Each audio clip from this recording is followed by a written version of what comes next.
That made garden center green mall, green mall. এবার আমরা কথা বলবো যে গাছগুলোতে কি করে সার দেওয়া হয়, কি করে ফাঙ্গিসাইড দেওয়া হয়, পোকা মাকড় মারার ওষুধটা কি করে দিতে হয়, এসব আমরা কথা বলবো। তো গাছগুলোতে এইগুলো ট্রিটমেন্টের দুটো রাস্তা আছে। একটা হয় মাটিতে অ্যাপ্লিকেশন করা, আর একটা হচ্ছে গাছের উপরে অ্যাপ্লিকেশন করা। তো মাটির উপরে যে অ্যাপ্লিকেশন করা হয় ওইটাকে বলা হয় সয়েল অ্যাপ্লিকেশন। তো আমি আপনাকে একটা সয়েল অ্যাপ্লিকেশন করে দেখাচ্ছি।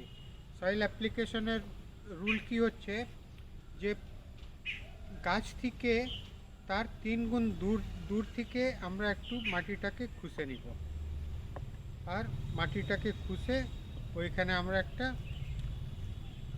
গর্তর মতন করে নিব। আর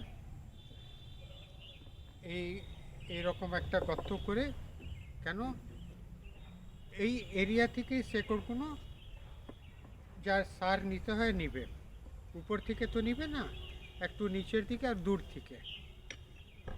তো এইখানে ধরুন আমি যা খুশি দিতে পারি, হাড় গুঁড়ো, সর্ষে খোল, নিম খোল, ডিএপি, ইউরিয়া, যা আমার খুশি। কিন্তু ভার্মি কম্পোস্ট হচ্ছে একটা মাইল্ড নিউট্রিয়েন্ট। যদি আমাদের খুব ফল ফুল পেতে হবে তখন আমাদের একটু হাড় গুঁড়ো আর এইসব জিনিসগুলো দিতে হবে। এতে আমি একটু সর্ষে খোল দিয়ে দিচ্ছি, আর একটু আমি এই সিভিড আছে এটা দিয়ে দিচ্ছি, আর দিয়ে এটাকে ঢেকে দিলাম।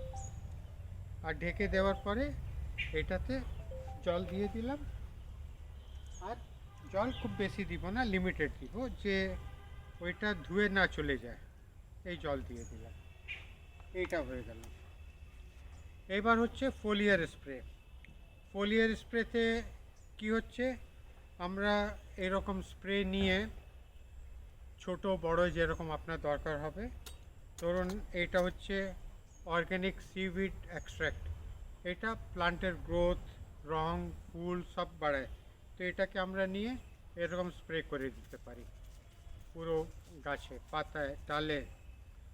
আর এইভাবেই আমরা ফাঙ্গিসাইডগুলো দিতে পারি।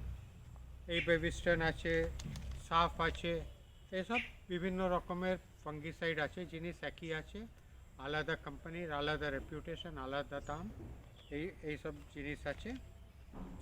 তো আপনি ফোলিয়ার স্প্রেতে ফাঙ্গিসাইড দিতে পারেন, ইনসেকটিসাইড দিতে পারেন, পেস্টিসাইড দিতে পারেন, নিউট্রিয়েন্ট দিতে পারেন, ফোলিয়ার স্প্রে দিতে পারেন। তো এগুলো সব আপনি ফোলিয়ার স্প্রেতে করতে পারেন। তো এই দুটো মেইন জিনিস আছে। আশা করছি আপনার কাছে একদম ক্লিয়ার হয়ে গেছে। আর এবার আপনি আপনার বাগানটাকে খুব ভালো করে মেনটেন করে রাখতে পারেন।